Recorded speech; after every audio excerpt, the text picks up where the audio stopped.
The following podcast is presented for informational and/or entertainment purposes only, with no intent of determining a psychological diagnosis or as a substitute for treatment. If you or anyone you know is struggling with mental health and/or substance abuse issues, call the SAMHSA National Helpline, 1-800-662-HELP, 1-800-662-4357. Learn more from the Substance Abuse and Mental Health Services Administration online at www.samhsa.gov. Engaging Minds is brought to you by Daranaut Health, addiction coaching and private in-home rehabilitation. Your life, your home, your recovery. DaranautHealth.com.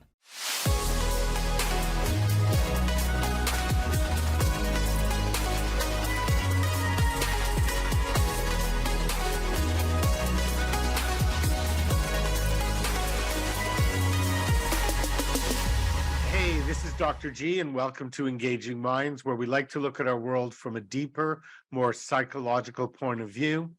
And I'm very excited about our subject today. It's on the biopsychosocial component of addiction. And the honored guest who's going to help us dig deeper is Dr. Evelyn Higgins. She's an internationally recognized expert on substance abuse and process abuse.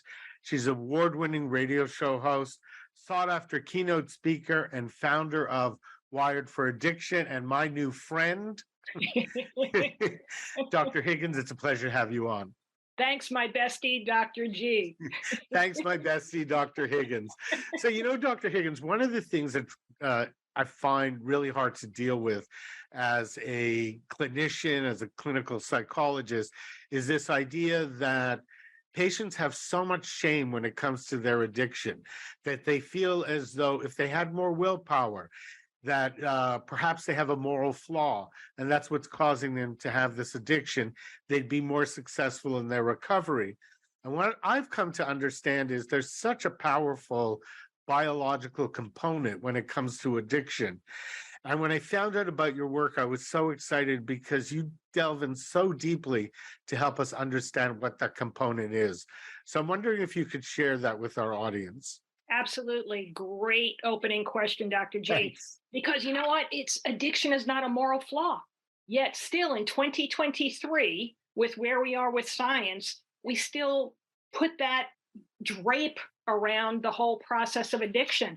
And that can bring somebody to an even worse place than where they're at, to start to own there's something within me. So what we do at Wired for Addiction is take a deep dive into someone's physiology and see biomarkers related to addictions, to substance abuse. So what kind of biomarkers do you find? And here's a two-part question.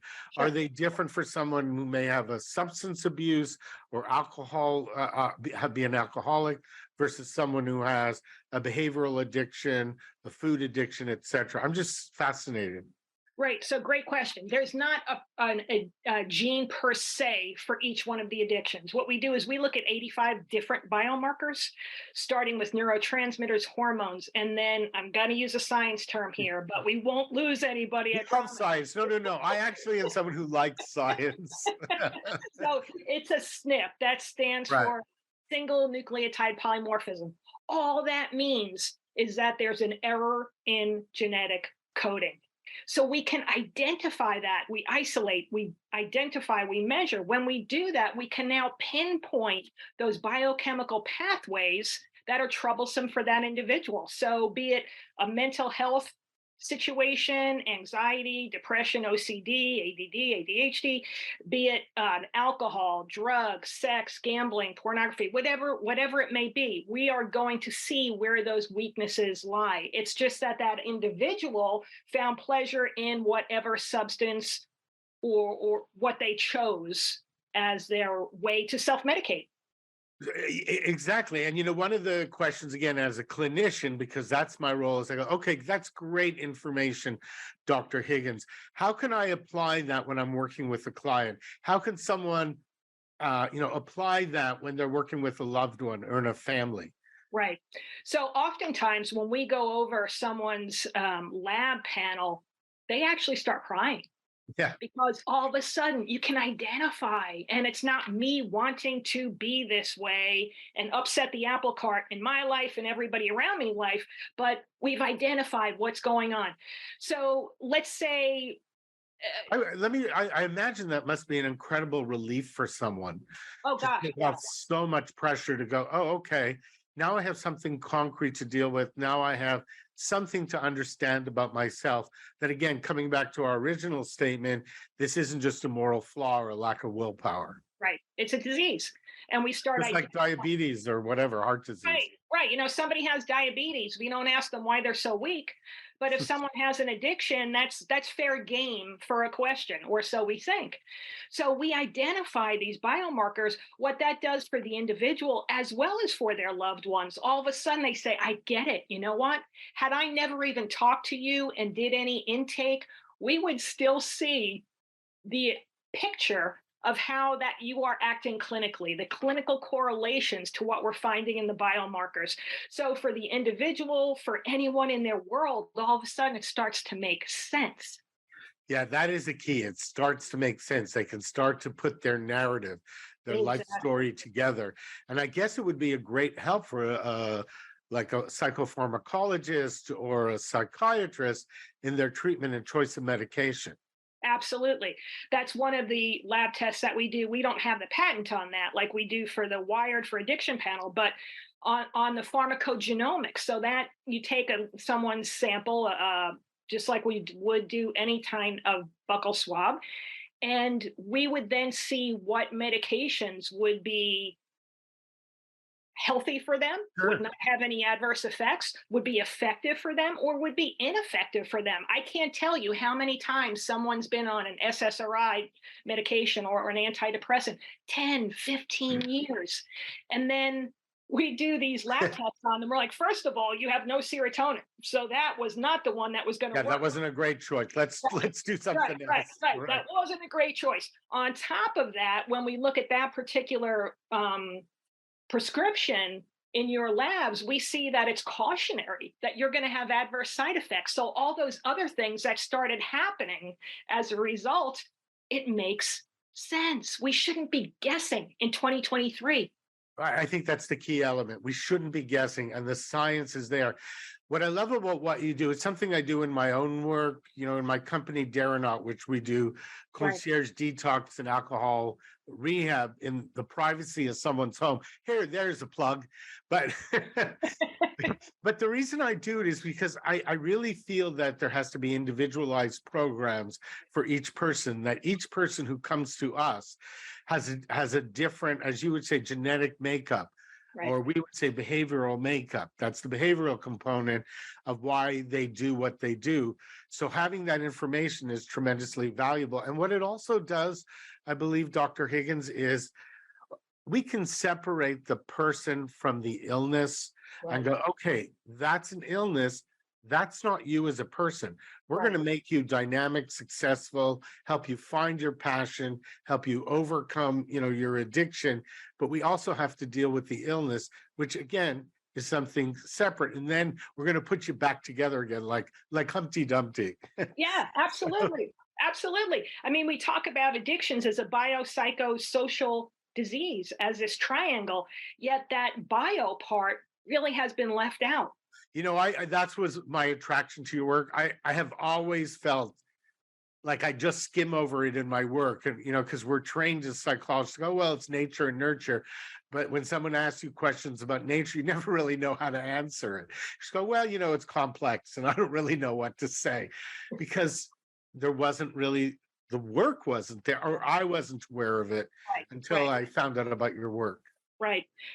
So much of the technology that we use has only been made available within the last several years. It wasn't something that we had yet. So what happens, we both know, when we're in the health medical world, it takes time for people to think a different way. It takes time to disseminate information. And we shouldn't, as we said earlier, we shouldn't be practicing like it's 1950 or 1970 when we have this technology available. No, I agree completely. And you mentioned the biopsychosocial element. We're talking about the cycle, but what about the social element? How does that play into it in your opinion? Sure. So, one of the particular SNPs, those polymorphisms that we look at, would tell us that someone sees the world as the glass always half empty. Okay. And when you identify that, you're like, wow, doesn't that make sense for this individual? But for that person themselves, they sit back and say, you know what, I do. Okay, Hmm. so if we'd identified that, Do you feel people are predisposed for that, like genetically? sure, sure. Yeah, Okay, that's what we're interesting. looking at, predispositions. So someone would say, I do always view the world that way. Okay, now that we've identified that, we're going to work on the physiology of that. Let's work on the action steps of that. Let's work on the behavior, what you do. If we Right. know that's your go-to, But every time you get there, like time out, right? Yeah, But you know what I love about that? Because suddenly I felt, okay, I grew up in a family that doesn't look at everything half empty. It's completely empty. I mean, there's just no hope no matter what. Why even bother?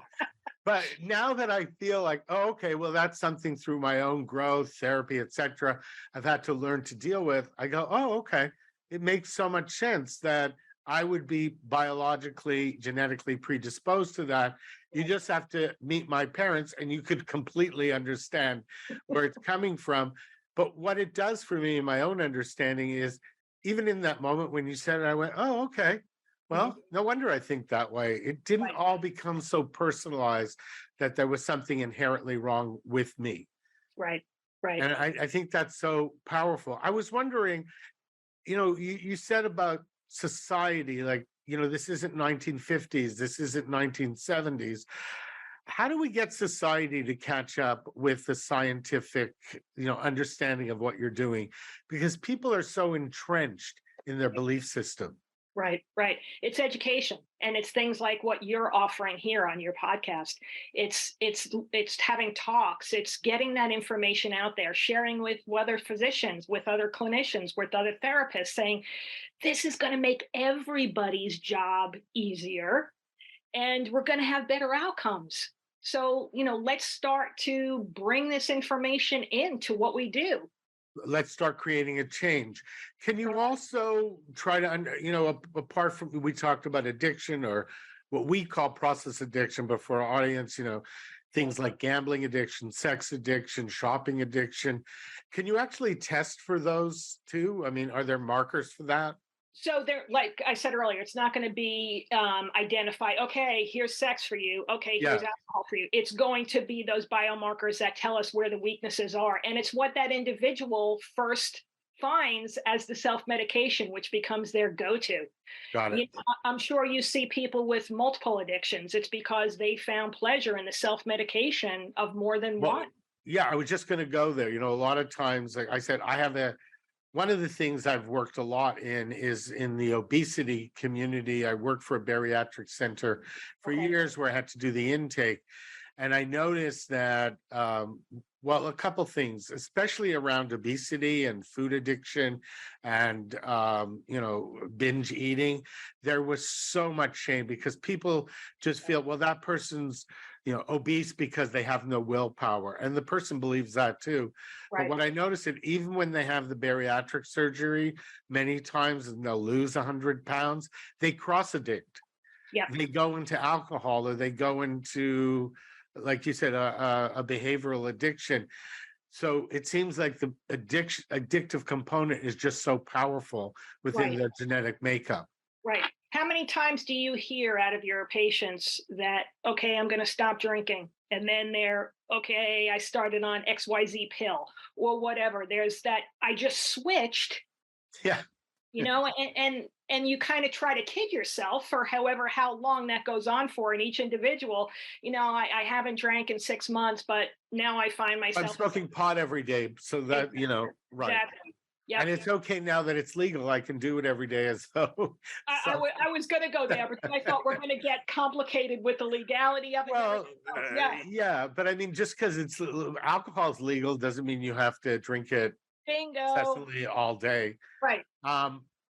So How about, okay, so if someone comes to you, what is the actual process, the testing like? What would someone go through if they came to Wired for Addiction? Sure, great. So we see people all over the world like you do, and we would drop ship the lab kits to them. Okay. Like any other kind of collection samples, we get instructions from the office: don't eat these foods, don't do this, don't do that, for 48 hours prior to the sample. Take the samples, they go off to the lab. We get that information back about 2.5 weeks later. From there, we create what's called a biomarker evaluation report, where we go over each one of these 85 biomarkers, and you clearly understand how you wound up where you are. And then we go over the protocol, what we're going to do to change those biochemical pathways. And that's the whole epigenetics, another science word. Right. But the really cool stuff that exists today that we know we can do. Yeah, and then a person like me steps in and go, okay, well, here's all the triggers you need to start avoiding, so your biology doesn't take control of you. Right. Or what about what about things like depression or anxiety? We talk a lot in our field about dual diagnosis, Correct. where I feel as though it's usually quadruple diagnosis when someone has addiction. It could be strong elements of depression, anxiety, PTSD, etc. Is that incorporated into your testing? Absolutely. Because almost everyone, and I say almost just to do a disclaimer out there, Sure. really everyone has a dual diagnosis. And as you say, a quadruple diagnosis. Everybody does. The addiction is just the self-medication of what's the underlying factor. Is it anxiety? Is it depression? Is it OCD? And the list goes on and on. And those things have been diagnosed and maybe treated incorrectly or undiagnosed this whole time. So that's a big part of what we do, or else this is just going to be part of the cycle. If someone's been to rehab how many times and proudly tells you, I've been there X amount of times, because you never got to this foundational aspect of your. And you never embraced it or really understood it, that this is, so when I say to someone, well, you just can't drink, and they'll go, well, maybe I can have one. That's always, the bargaining. And I'll go, no, actually, having your work would reinforce for me to say, well, based on your biology, that's never going to work out. Exactly. And here's what I love. That isn't my objective opinion. That is the science. Just like when we do psychological assessment, and so I'll give someone a report and I'll say, look, this isn't my opinion. This is based on these validated, highly reliable tests, and this is what they're telling you. So and it helps me a great deal in my work, because then I could just have something concrete to keep going back to. Like, this is what's going on for you. Yep. If you're a diabetic, you can't eat whatever. You can't eat sugar. Right. If you have high blood pressure, stay away from salt. Right. It's objective data. Again, in our field, it's the only place where they'll say, yeah, I don't think so, and I don't agree with that. What do you mean? We have diagnostics. Mm-hmm. Right? Go ahead. I was going to say, we've been doing it like subjectively for so long that somehow those taglines have become okay. Yeah, well, that's what I mean. And a lot of times, because I just didn't have the knowledge, I just dealt with this with a client, a returning client with alcoholism. Mm-hmm. And he was about to start our program. And then literally the night before, his sister wrote me and said, well, he thinks he's doing okay, so let's not put pressure on him. Now, this is a guy that's been through our program about 3 times, other programs. And I just made a statement to her and I said, okay, but he's a binge drinker. Mm-hmm. So he's going to be okay for a while. Yep. And then he won't be okay. And that's the pattern he goes through. And she got really angry with me. She said, well, Dr. Glass, I wish you gave him a little bit more hope. I said, I'm just telling you the facts. That without help, it's going to be really hard for him to do it, because that's his nature. Right. So had I had your test to be able to put in front of the family and said, look, this is backing up my observation. Exactly. And with family, great point, because it's not just the individual, we'll get calls, we'll get emails from family members the day that after we've gone over the information that week saying, oh my gosh, that's exactly who Yeah, my loved one is. And thank you so much because I understand it now. And it's showing him or her that you don't have the wiggle room. You don't pay. exactly. That's perfect, doctor. You don't have the wiggle room. Do what you want with the information, but it's not our subjective opinion. Correct. Yep. Do what you want with the information. Absolutely. You're not going to be the guy that can have one drink and walk away. Yeah, it just is what it is. Like, I know that's not an issue for me. I don't really like drinking very much, so I can have a drink and walk away, but that doesn't disqualify me from having other issues. So, I explain that to patients. I want to explore very quickly this idea of how do we get, maybe in a deeper way, society to accept this work and get rid of more of these preconceived notions of, addiction is just willpower, because I think that will help a lot with creating certain legislations or public policies when it comes to dealing with addiction, especially like we see the fentanyl crisis. Right. So I'm wondering if you had, how can we bring this to a political level is what I was thinking of. Actually, we do a lot of work in DC and on the state level. We're at Fantastic. in Tallahassee. We are there probably quarterly to keep on saying this exists, this science is there, and they love to. So it's just pushing, doing the grind, because that's the only way we're going to change things. That's exactly it. Like, people move very slowly and legislation moves slowly. Right. So you just introduce it over and over again. It's like when you're working in therapy and 2 years later, a patient comes to you and said, I had this great idea, Dr. Glass, and they'll tell you what it is. And you're thinking, I actually mentioned that to you like 2 years ago, and we've been talking about it since, but hey, you're there now. And that's all that really matters. Exactly. Meet somebody where they're at, right? You in your mind, you're saying, wow, we did this already. But if they finally bulb went off, we're there. Right, exactly. So, Dr. Higgins, if people wanted to find out more about your work and Wired for Addiction, how can they get in touch with you? Sure. So our website is wiredforaddiction.com. You can go on there. We work with individuals, we work with practitioners like yourself, treatment centers, and we work within the justice system, even incarcerated people. So go to the website, take a look at it, everything. If you think this is something that you'd like to talk out, we do offer even a 15-minute consultation, complimentary, just to see if this is something that would be a fit for you. What have you done? What have you not done? So, share it, see what's going on, for sure. I want to thank you so much for coming on the podcast on Engaging Minds. And I love when you did the little triangle, like our listeners can't see it, but it was biopsychosocial. And I feel as though you gave me this great tool to go, oh, you want to talk biology? Let me put you in touch with Dr. Higgins and her Wired for Addiction, because they're experts to help us understand what the biological genetic makeup is of someone who's dealing with addiction.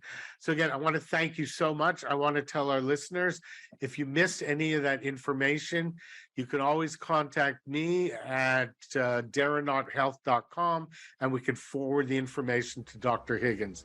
Dr. Higgins, it was a pleasure to have you on. Dr. G, my pleasure. Thank you so much. My pleasure. Take care. If you or anyone you know is struggling with mental health and/or substance abuse issues, call the SAMHSA National Helpline, 1-800-662-HELP, 1-800-662-4357. Learn more from the Substance Abuse and Mental Health Services Administration online at www.samhsa.gov.